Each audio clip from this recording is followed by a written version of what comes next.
You're listening to the Laura the Library Lady podcast, presented by the Massillon Public Library.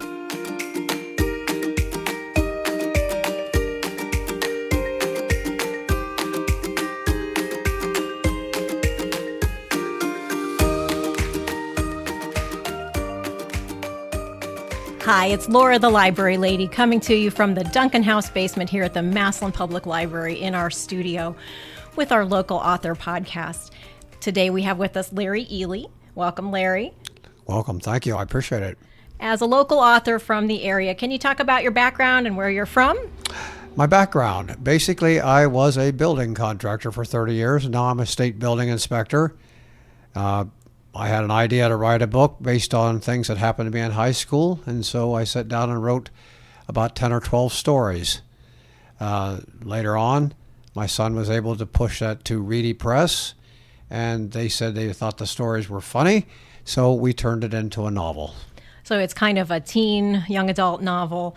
It's called Mifflin Drift. It's really neat, and it deals with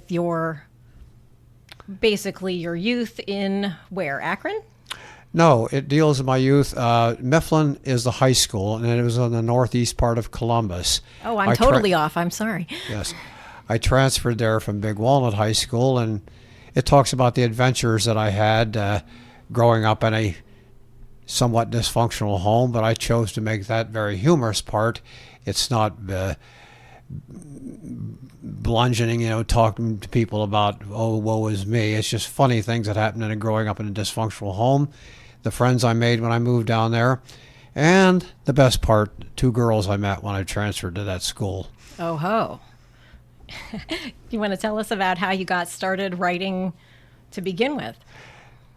The first time I did any writing was I wrote 10 stories about my time in Vietnam, and they were very well received by a veterans website.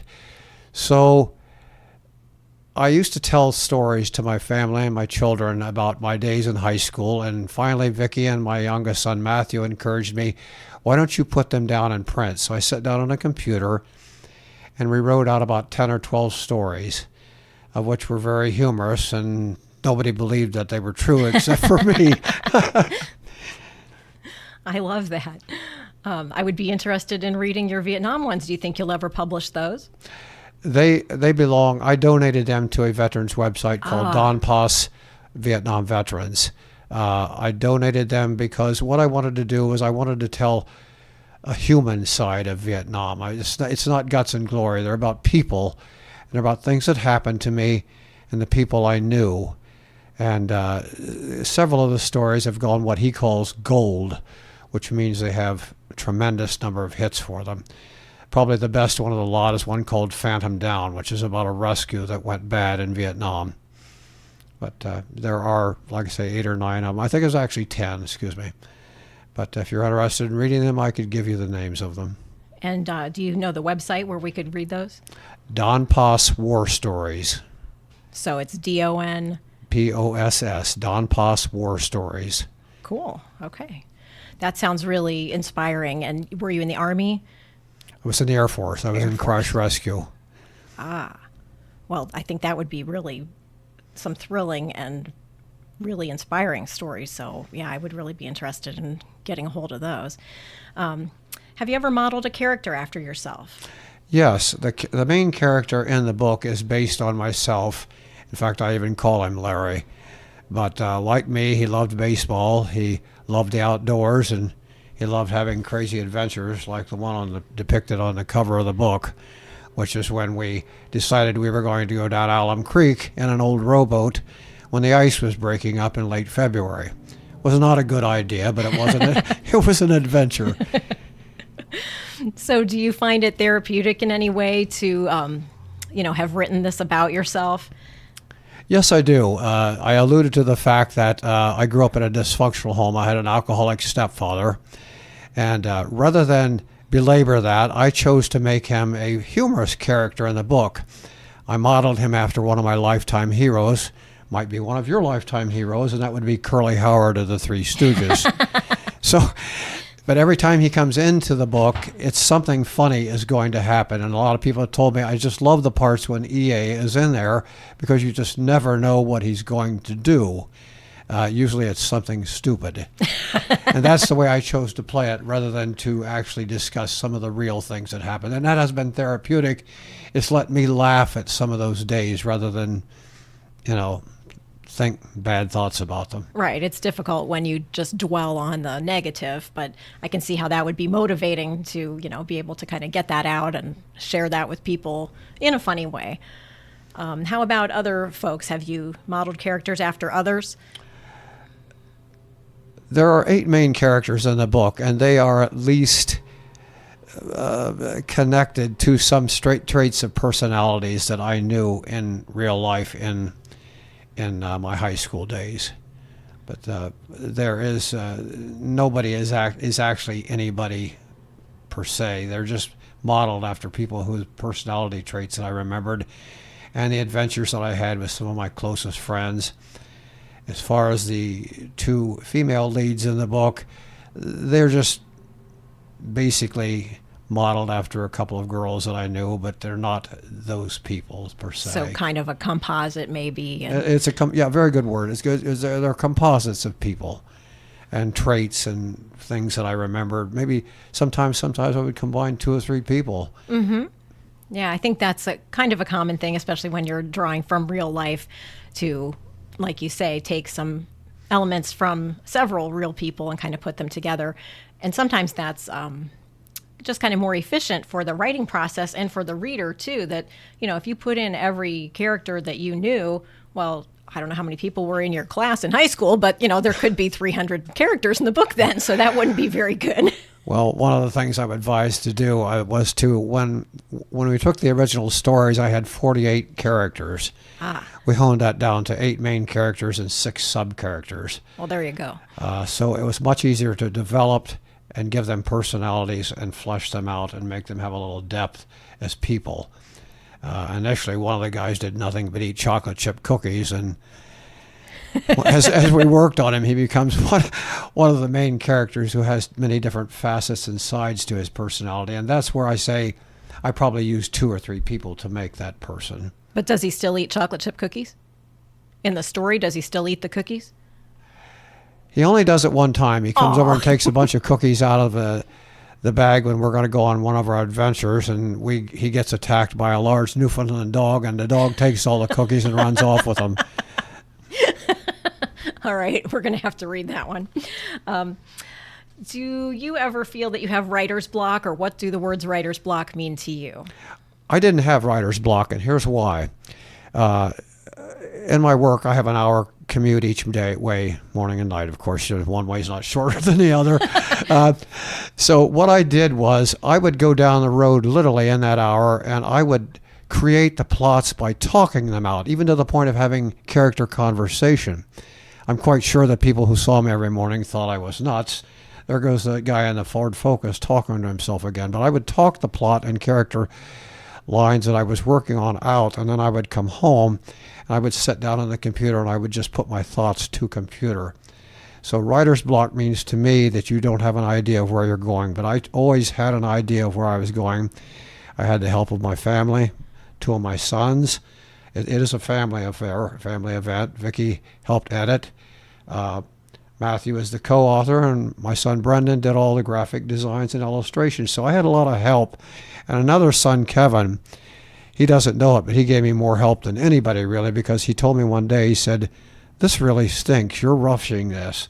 He said, you better regroup and restructure, rewrite some of this.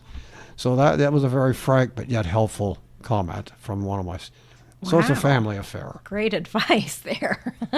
That's wonderful, that this is something that would make you even closer as a family working on this project. Yes. Yeah, what a great thing. If folks want to purchase your books, how do they find them? How do they find the book? Right. Well, it's available on Amazon. It's available at Reedy Press. Barnes & Noble can get it for you, and a lot of the smaller bookstores can order it for you. But Amazon is probably the best way to get that. And they just got to look up Mifflin Drift by Larry Eley. And that's Eley. Yeah. Larry, would you read us a short excerpt from Mifflin Drift? Yeah, sure. I'll read the part that is about the cover, where myself and several other idiots are going down ice-filled stream in a rowboat, a leaking rowboat, that is. So the scene is, myself and my friends have come there. Two of my friends have found an old leaky rowboat, and we're going to sail down Alum Creek all the way to where it meets Big Walnut, which is like 20 miles. So here we go. We soon found Henry and Butch at the mouth of Sewer Creek, hard at work on the old dilapidated rowboat that was turned over by an old mattress and 2 tires. Sewer Creek also served as the local dumping ground for Shantytown, which meant you never knew what would wash down to that point. Henry was smearing roof tar on it from a dirty old can on the hull. Butch was trying to nail the tiller back on the rudder with a rock. I handed him my tomahawk, and he just nodded thanks. Then he looked over at Possum. "Why is he here?" pointing the tomahawk's handle. "He was at Troll's Cave," Mac answered. "Should have left him there." Henry turned around with a paintbrush with half its bristles and said, "Welcome, Sir Lawrence and Sir Mackintosh. We sail soon for yonder land," he said, pointing downstream with the bristles. "Henry, are you in some kind of play are you practicing for?" I asked flatly. "Yes, I'm the Duke of Burgundy in King Lear." "When is the play?" "In April." "You're not going to talk like this till April, are you?" "I have to. I'm going to be a great actor someday, as great as Marlon Brando." Butch handed me back the tomahawk, then he and Henry looked the boat over one more time. "Squire Possum, put thy chattel in the vessel," Henry ordered. Butch then gave the actual seagoing order. "Larry, you and Mac in the middle. Marlon Brando, you stand in the bow, 'cause you're lighter. Watch for ice and sunken logs. I'll take the rudder. Possum, you push us off and observe from the shore."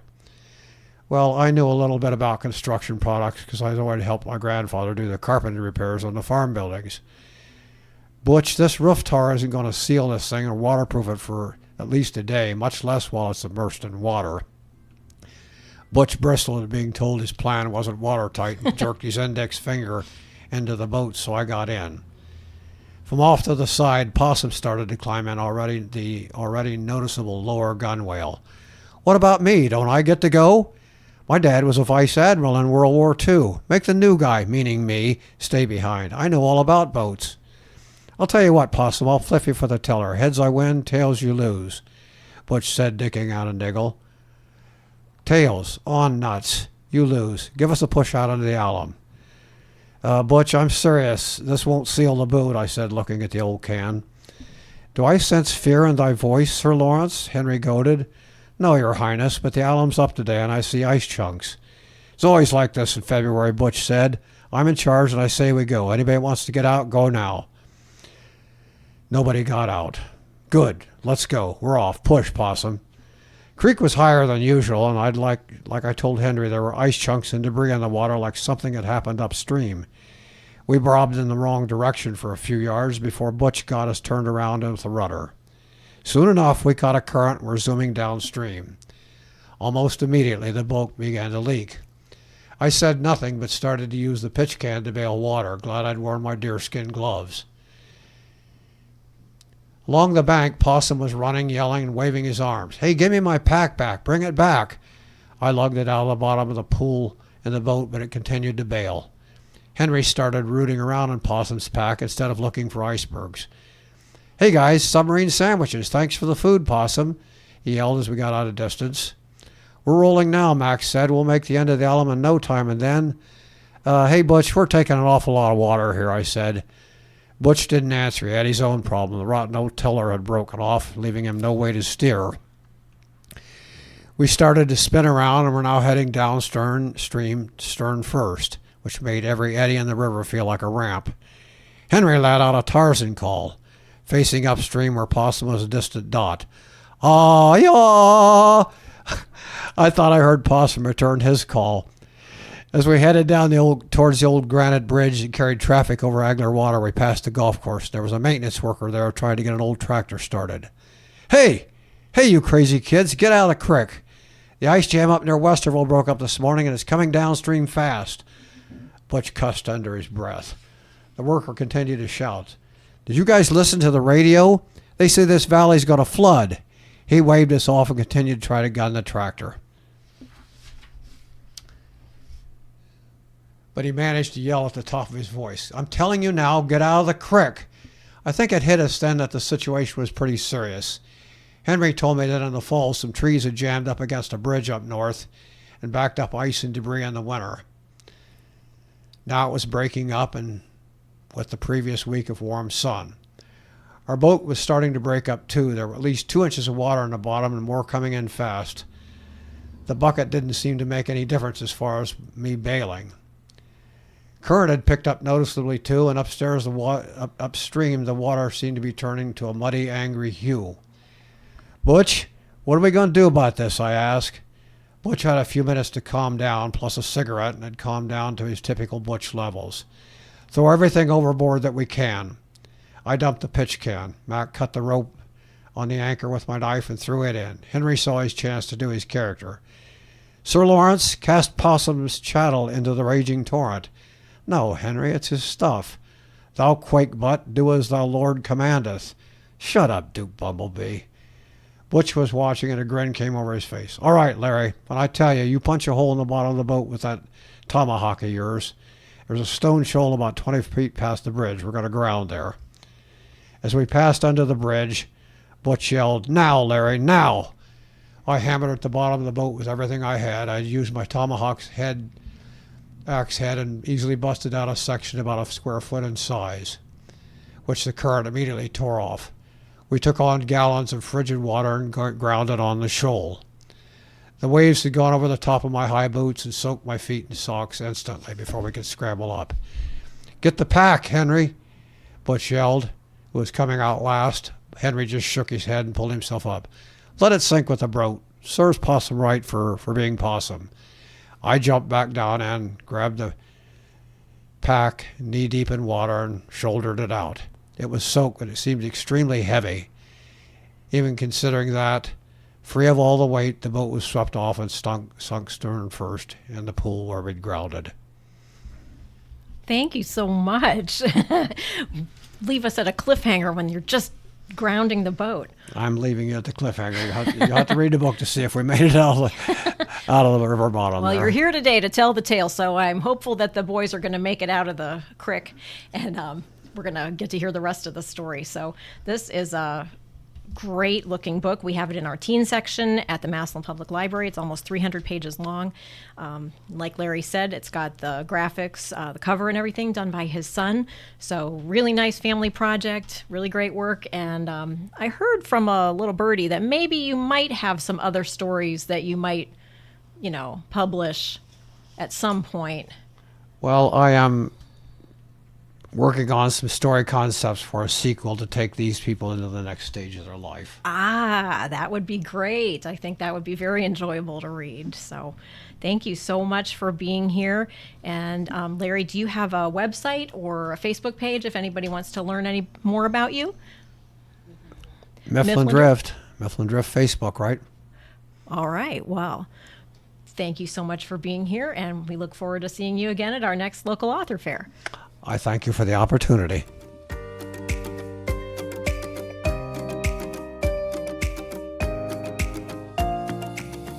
Hey everyone, this is Jeff, and I hope you enjoyed listening to the Lore the Library Lady podcast. Join us for the local author book fair on Saturday, November 11th, 2023, from 11 a.m. to 2 p.m. This event is open to all and is held twice a year in both March and November. Browse, purchase books, meet, and network with local authors. Visit massillonlibrary.org for more information. Hope to see you there.